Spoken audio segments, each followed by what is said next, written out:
সামনেই আসছে হোলি, আর হোলিতে বাড়ির সবার জন্য এইভাবে করে মিষ্টি বানিয়ে নিন। বাড়িতে যদি অতিথি আসলে তবেও কিন্তু এই মিষ্টিটি বানিয়ে দিতে পারেন। আর এই মিষ্টিটি বানালে কাউকে দিলে খেয়ে প্রশংসা তো করবেই, এছাড়াও রেসিপির নাম না জেনে কিন্তু একদমই যাবে না। কিভাবে তৈরি করেছেন সেটা তো অবশ্যই জানার জন্য আপনাকে বিরক্ত করবেই। নমস্কার বন্ধুরা, নন্দিনী সিম্পল কুকের আরও একটি পর্বে আপনাদের সবাইকে জানাচ্ছি স্বাগত। তাহলে আর দেরি না করে চলুন রেসিপিটি দেখে নেওয়া যাক। এই রেসিপিটি তৈরি করার জন্য প্রথমে এদিকে কড়াইতে আমি দিয়ে দিচ্ছি 1 লিটার দুধ। এখানে আমি 1 লিটার দুধ ব্যবহার করেছি। আপনারা যতগুলো তৈরি করবেন সেই হিসাব করে দুধটা ব্যবহার করতে হবে। এবারে দুধটাকে একটু ফুটে ওঠা পর্যন্ত অপেক্ষা করতে হবে। এখানে আমি পুরোপুরি ফ্যাট মিল্কটাই নিয়েছি, ফুল ফ্যাট মিল্কটাই নিয়েছি। এবারে খুব ভালো করে একটু নাড়াচাড়া দিয়ে নিচ্ছি যাতে খুব তাড়াতাড়ি বলক এসে যায়। তো দেখুন দুধটা ফুটে ওঠার সাথে সাথে এখানে দিয়ে দিচ্ছি 1 চামচ প্রথমে ভিনিগার। 1 চামচ দিয়ে একটু নাড়াচাড়া দিয়ে দেব। একটু ফুটে উঠলে তারপরে আবারও 1 চামচ আমি এখানে ভিনিগার অ্যাড করে দিচ্ছি। এবারে দুধটাকে নাড়াচাড়া দিয়ে ছানাটা কেটে নিচ্ছি। তো বন্ধুরা দেখুন দুধটা ছানা কেটে এসেছে, ঠিক এইরকম আলাদা হয়ে গেলে এদিকে একটা ছাঁনিতে আমি সমস্ত ছানাটাকে জল ঝরিয়ে নিচ্ছি। খুব বেশি জলটা ঝরানোর প্রয়োজন নেই, একটু ভেজা ভেজা থাকবে। এবারে এই ছানাটাকে আমি একটু জল দিয়ে ধুয়ে দিচ্ছি। যে আমরা ভিনিগার ব্যবহার করেছিলাম, ভিনিগারটার জন্য একটু টক লাগতে পারে, তো একটু ধুয়ে নিলে ভালো হয়। এবারে এদিকে আমি কড়াইতে দিয়ে দিচ্ছি 1/2 কাপ চিনি। আমরা একটা চাশনি তৈরি করে নেব। আর এই চিনিতে দিয়ে দিচ্ছি আমি যে বাটি মেপে এখানে চিনিটা ব্যবহার করেছি সেই বাটিরই 1/2 বাটি জল দিয়ে দিলাম। দিয়ে এবারে এক তার চাশনি হওয়া পর্যন্ত অপেক্ষা করব। এবারে এদিকে একটা মিক্সার জার নিয়ে নিয়েছি। যে ছানাটা আমরা আগে থেকে তৈরি করে রেখেছিলাম সেই ছানাটা এখানে দিয়ে এবারে দিয়ে দিলাম 4টে এলাচ।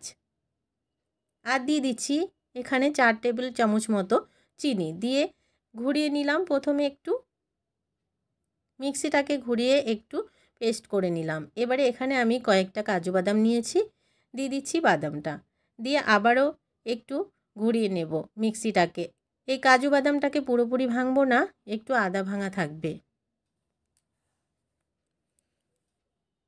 তো বন্ধুরা ঠিক এই রকমই ঘনত্ব রাখতে হবে, যেন চামচ থেকে যখন আমরা নামাবো যেন আস্তে আস্তে পড়ে, ঠিক তেমনই ঘনত্ব রাখতে হবে। এদিকে কিন্তু আমাদের চাশনিটাও তৈরি হয়ে গেছে। এবারে আমি গ্যাসের ফ্লেমটাকে বন্ধ করে চাশনিটাকে ঠান্ডা করে নিচ্ছি। এবারে আমি এদিকে নিয়ে নিয়েছি পাউরুটি। এখানে আমি সাদা পাউরুটিটা নিয়েছি, আপনারা চাইলে ব্রাউন ব্রেডটাও নিতে পারেন। এই পাউরুটিটাকে একটা গ্লাসের সাহায্যে আমি কেটে নিচ্ছি। একটা আমি কেটে নিলাম, ঠিক এইভাবে করেই সবগুলোকে কেটে নেব। আরও একটা আমি কেটে দেখিয়ে দিচ্ছি। তো বন্ধুরা এভাবে করে সবগুলোকে কেটে নিচ্ছি। এবারে দেখুন আমি একটা বাটিতে সমস্ত ছানার পেস্টটাকে নিয়ে নিলাম। আর এদিকে পাউরুটিগুলো সবগুলো কেটে নেওয়া হয়ে গেছে। এবারে এইখানে আমি চামচের সাহায্যে যে আমরা ছানার পেস্টটা তৈরি করে রেখেছিলাম সেটা একটু এই পাউরুটিতে মাখিয়ে নিচ্ছি। এবারে চারিদিকে অল্প অল্প পরিমাণে জল দিয়ে মুখটাকে বন্ধ করে দিতে হবে। আপনারা ভিডিওতে দেখতেই পেলেন যে আমি কিভাবে কাজটা করলাম। একটা আমি বানিয়ে নিলাম, এভাবে করে বাকিগুলোকেও বানিয়ে নিচ্ছি। সবগুলো দেখুন বন্ধুরা আমার তৈরি করে নেওয়া হয়ে গেছে। এবারে এগুলোকে রেস্টে রাখার প্রয়োজন নেই। এদিকে একটা ফ্রাইং প্যানে আমি তেল গরম হতে বসিয়ে দিয়েছিলাম। পুরোপুরি ডুবো তেলে ভাজার প্রয়োজন নেই।